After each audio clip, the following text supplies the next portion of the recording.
Hello, everyone. A very warm welcome from Bharata First. I am Bhavna and I'm hosting our show FIP on the Hot Seat. Every week, our team organizes daily big picture quizzes. These are basically quizzes that are based on the day's big picture. The quiz is open from 7 p.m. to 7 a.m. The first top rankers from these quizzes go on to compete in our mega quiz round. The mega quiz happens every Saturday at 12 p.m. noon. The winner from our mega quiz round is the one that gets to participate on our show, FRP on the Hot Seat. The winner for our day is Akshay Jha from Mumbai. So let's bring in Akshay.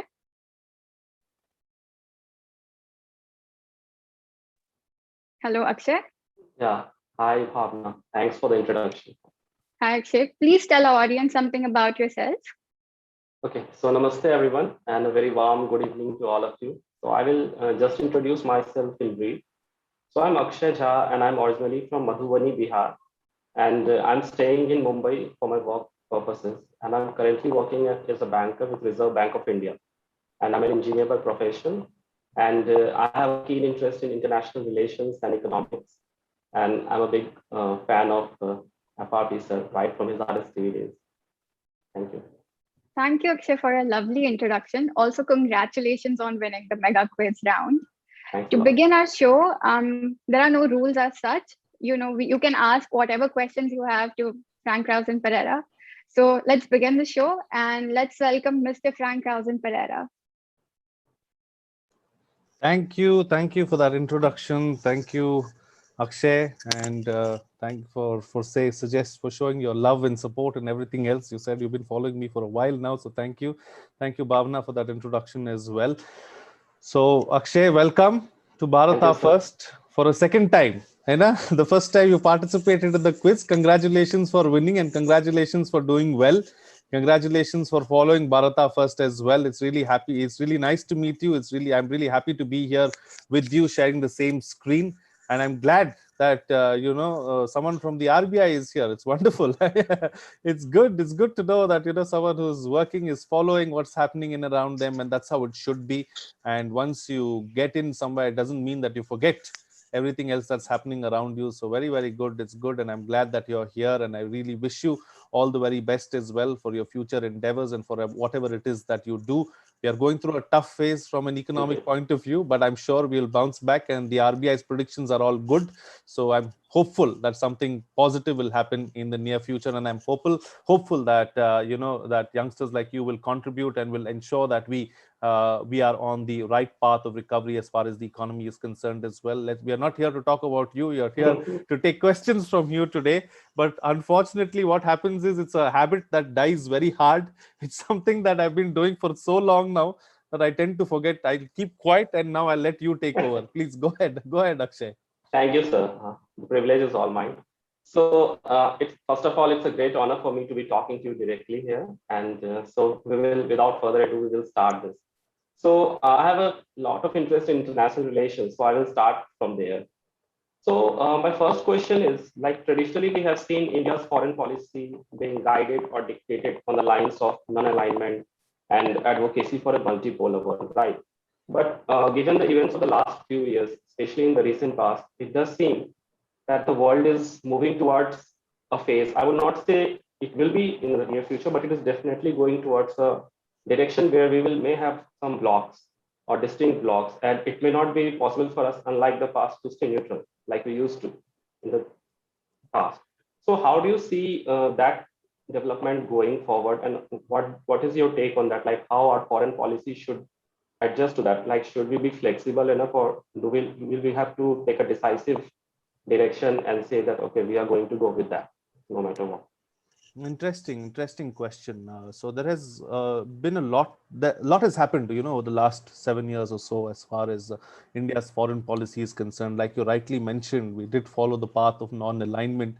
It is not like we are completely siding with anyone right now. We are ensuring that we are speaking to everyone. The Russian foreign minister was recently here in India as well. So that's something that we're keeping all channels open, despite the four major agreements that we've signed with the United States. We are still going ahead with with the S-400, and we made it very crystal clear to our American friends that, yes, we are getting closer to you, but also Russia is of great importance to us. So we will ensure that we follow a path where we put India's interests first. And that is a path that we are very clearly on. There are no permanent friends and no permanent enemies when it comes to international relations or foreign policy. We have to ensure that we put our interest first. And that's what we are doing. And this is what we have clearly seen over the last 7 years. We've been led by the Prime Minister, but the Prime Minister has taken very keen interest in everything that is being done from a foreign policy point of view and a foreign, for international relations perspective too. He's led several of these visits himself. He has gone and he has built a great relationship with several of his counterparts around the world. So not just is it a friendship between two nations and two people, but it's also a friendship of the two tallest leaders of two respective countries. So that has ensured that we have taken our relationship with several of these countries to new levels and new heights. You asked me about how we are heading into a multipolar world, and what do we do in a situation like this. The only thing that we do in a situation like this is to ensure that we put our interests first, and whoever is going to help us in that interest, we are going to go with them. Before 2014, before we saw the NDA government come to power, India followed a policy of hyphenation. Now that has been dehyphenated. You look at visits that took place to Israel and Palestine never happened independently, or the Indian Prime Minister never met them independently. Always would be met together. A visit to Israel would be followed by a visit to Palestine, or so that we don't rub off anyone on the wrong side. That kind of a policy was followed. But 2014 onwards, we've seen a very, very independent foreign policy also being followed, where, the Prime Minister visited Israel differently, visited Palestine differently, and a lot has happened on that front. So from that perspective also, we have changed, and we have changed a lot. And it's not like these nations are upset with us. Palestine wants to continue to have a relationship with us. Israel's relationship has only seen new heights. We've taken it up a notch. It's not like Israelis, they never supported us. Even during Kargil, we know that the Israelis came forward and supported India, if not directly, but there was a lot of back-end support that the Israelis provided us. So ever since a long, long time, the Israelis have been openly in support of us. Now it has become even more open, and we are doing it without any qualms. We are doing it without any inhibitions, and we are openly saying that we are friends. And yes, we also have the issue of Palestine in mind. The entire Jerusalem issue and what happened with the United States. India stayed away from it and followed a very, very different foreign policy path. So from that perspective, I think we are doing what is right, what is best. Of course, we are heading in a direction where there are lots of pulls and pressures as far as Iran is concerned as well. Iran has traditionally been a very, very strong friend of ours, and the Chinese, of course, are getting closer to many of these nations. But we have our own independent policy. We have our own independent aspects that we are looking at, and we are putting nation first, and nation above everything else is what the agenda should be. So whoever gives us a good bargain, we should go with them. It's business at the end of the day. When other nations are doing it, why not us too?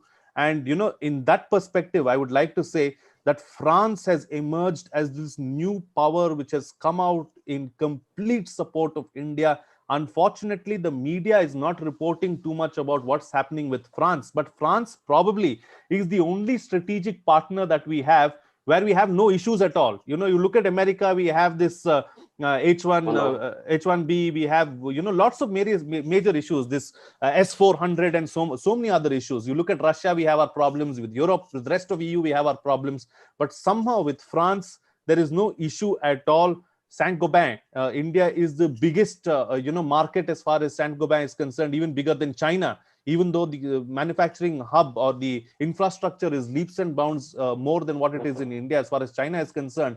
But still, France is a big partner, and there are no problems there. We have to work towards leveraging that and ensuring we just take it up a notch. I mean, there's nothing more to take up a notch except trade with France. So we just need to publicize this relationship more so that people know the true value of our friendship. Sorry for this long answer, but there were so many aspects that I needed to bring into the picture. Akshay, over to you.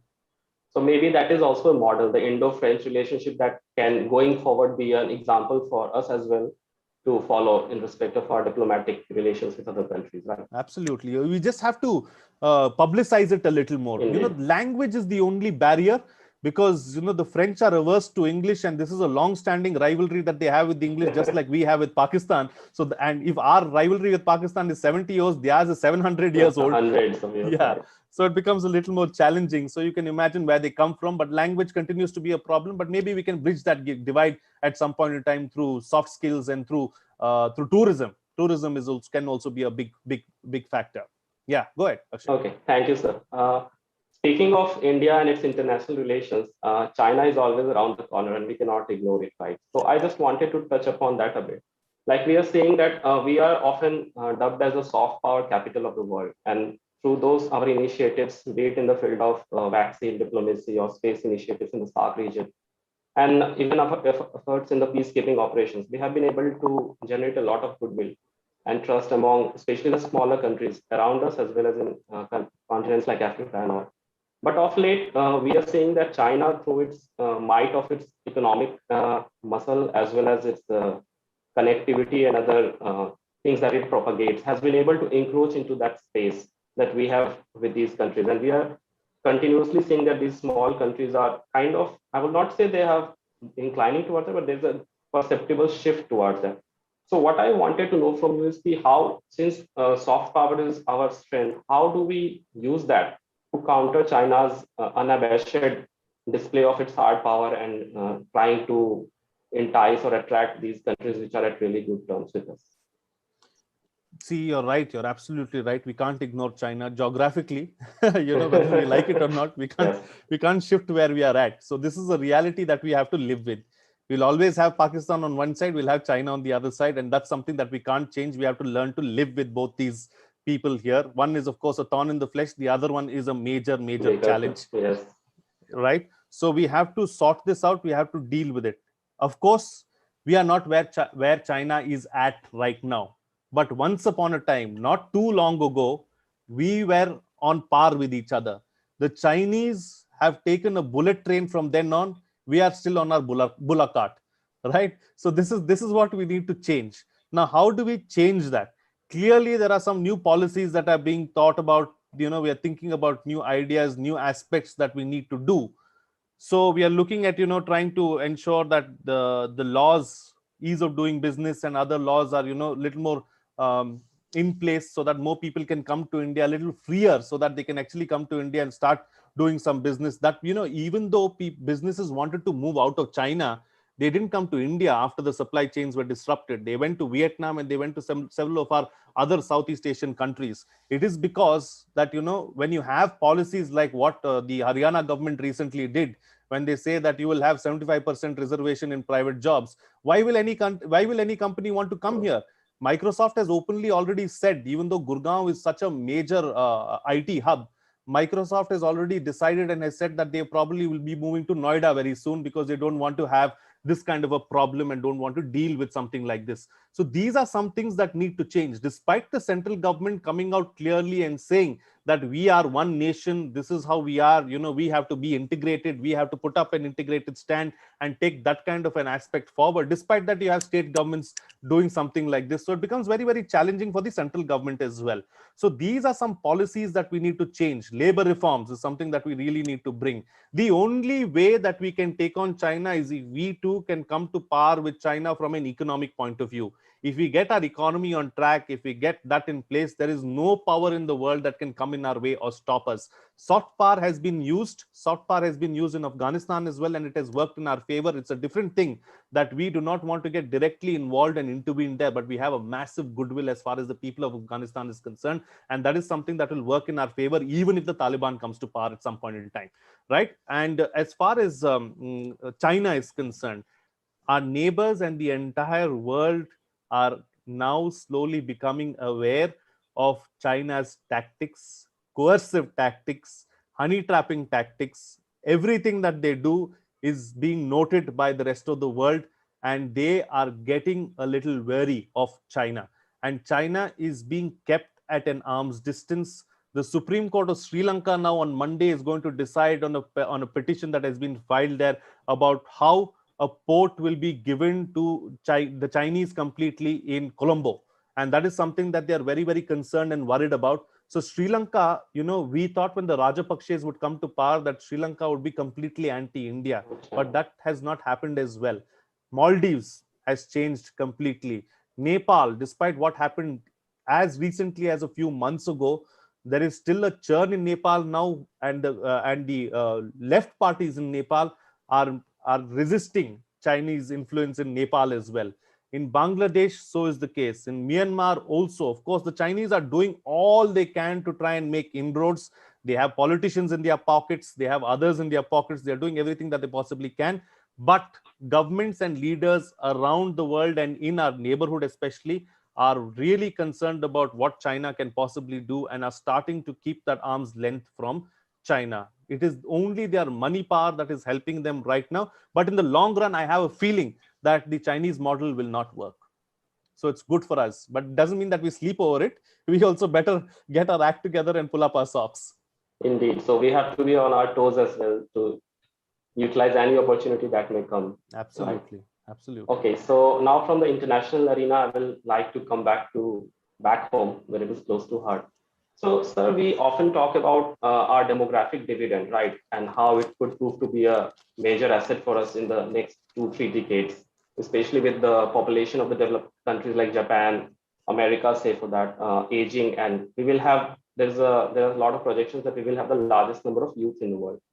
So in order to utilize the demographic dividend, however, we need to make sure that the interventions that we have to do, we need to ensure that the enablers that we must facilitate, like they have to be robust and they have to be very good. And that should be done at an early stage so that what we do today reflects in what comes out after 2 to 3 decades, right? But however, seeing as it is, we see that there are gaps in, and I believe that healthcare and education, I will highlight these two things, are the two single biggest keys for a prosperous society in the future, right? So we as a nation need to pull up our socks and move further and ensure that the best possible delivery of services is happening in these two sectors. However, I feel, and I think you will agree to that, that there are still certain way to go. We are still found wanting in these things. So what, in your opinion, should be our strategy be in terms of our long-term and medium-term vision, so as to make sure that this potential that we have, that we keep talking about all the time, it just doesn't remain only a potential, and that we are able to extract it to its full going forward? This demographic dividend issue that you took up is very, very important. Let's address that. Now, you see the demographic dividend that we keep talking about, and we keep saying that, oh, India is going to be great. India is going to achieve great things. It will be for naught. It will be a liability if you don't really ensure that the youngsters are given jobs, if the youngsters are not skilled in the right manner. Why is it that these youngsters are not getting jobs? Why is it that so many people are, creating a hue and cry on social media saying that there's no employment, rozgar do, and all these hashtags are now becoming so famous on social media? Yes, the youth wants to contribute a lot to this nation, and I have realized this over the last month, to see how many youngsters really want to come forward and do so much.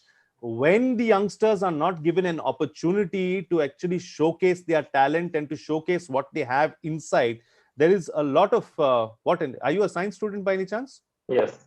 Kinetic energy, and what is the other energy? Potential energy. Potential energy. So how do we transform potential energy into kinetic energy is what we need to see, right? Action. And that's what we need to really focus on. Unless we skill them, unless we skill the young. See, everyone is educated today. Our literacy rate is 74%. But can we truly say that we are 74% literate? That's not the truth. Some of you get 100% marks in university, in college, and junior college, and you don't get the best seat in university. In Delhi University, with 100% marks, you won't get a seat. That is the unfortunate state of affairs. Does that mean that that person actually has the information that is required for the job or required for the world? No. Bookish knowledge is not enough for you to face the world and go out there and do something truly for the nation. So that needs to change. And I'm glad that we are starting at the root. That will only change at the school level if we change our education system.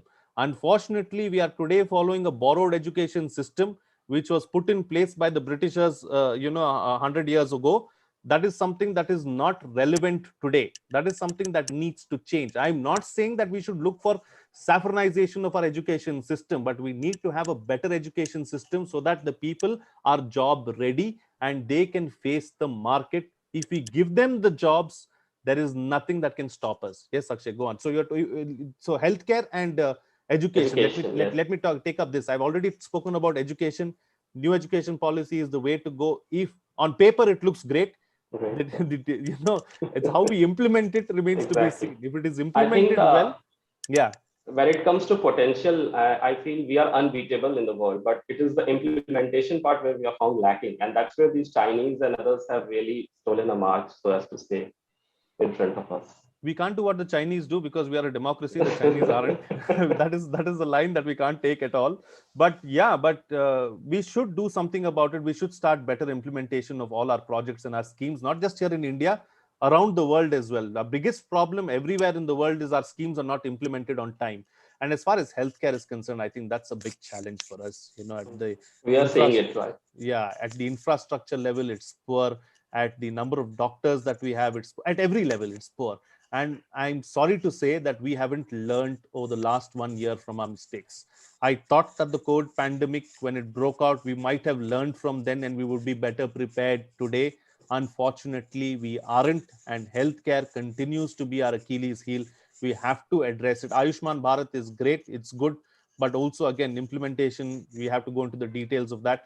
And if we get healthcare in order, I think everything else is sorted after that. But it's a problem area for us, a big problem area that needs to be addressed sooner rather than later. Yes, over to you, Akshay. Okay. And I also believe that the more we involve multiple stakeholders, especially at the grassroots level, the better it will be, rather than just directing it everything from above. I agree.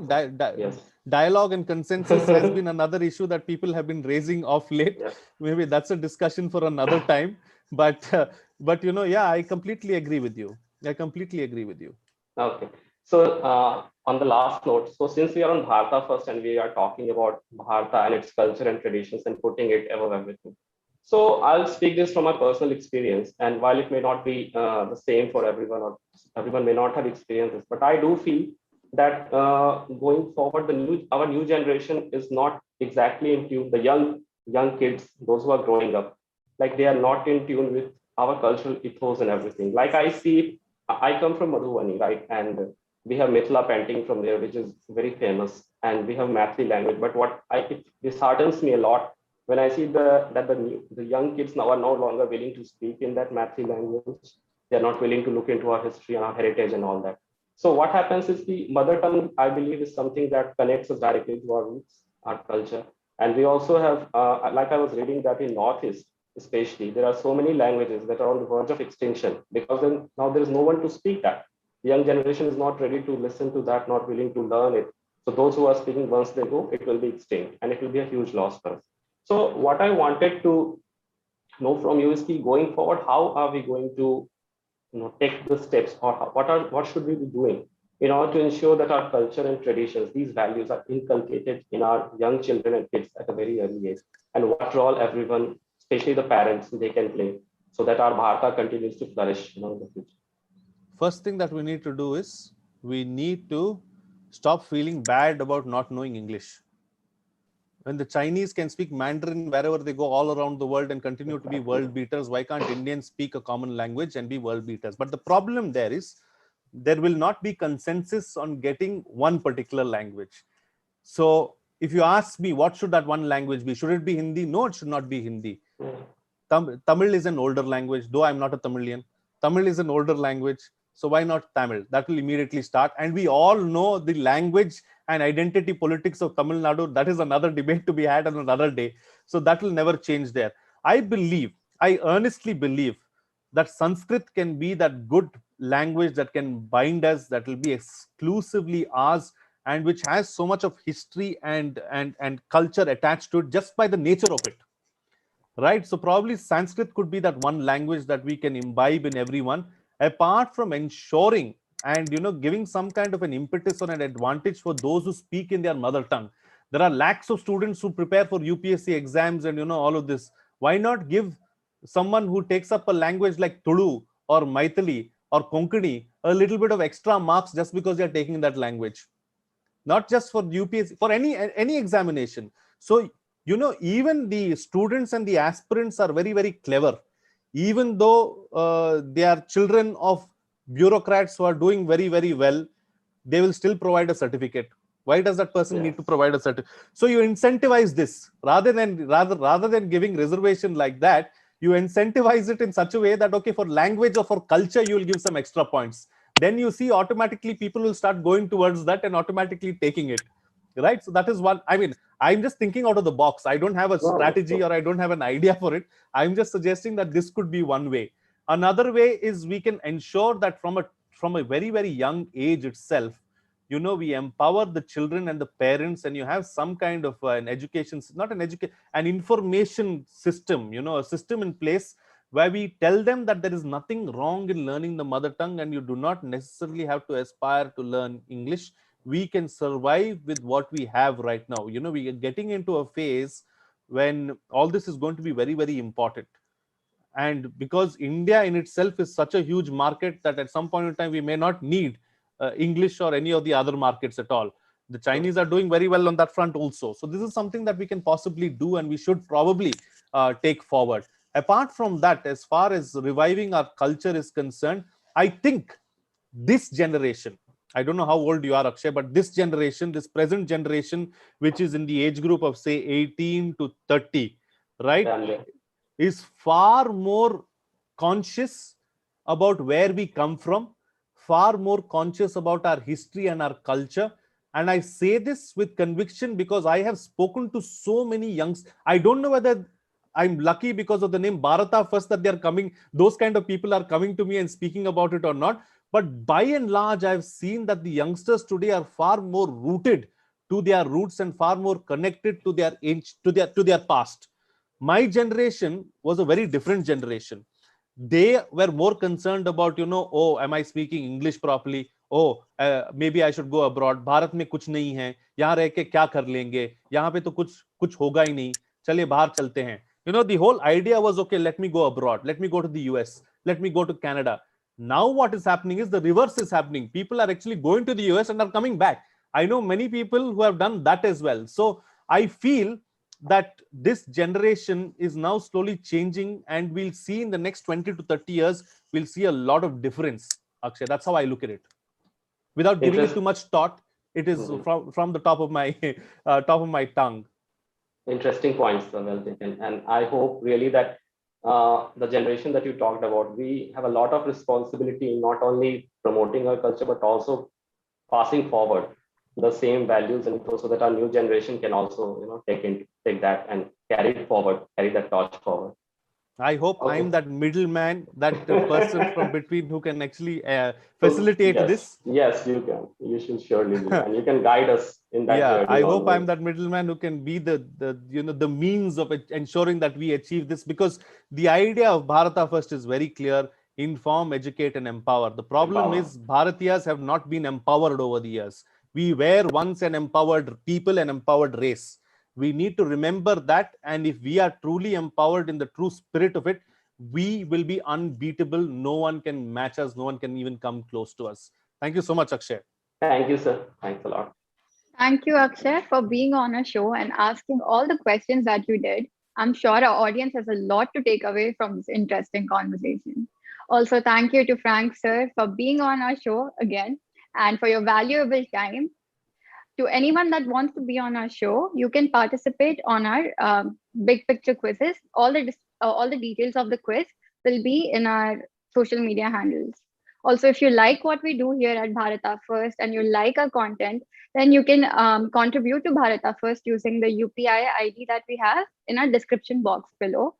And like and share our video, subscribe to our channel, and we'll see you again next week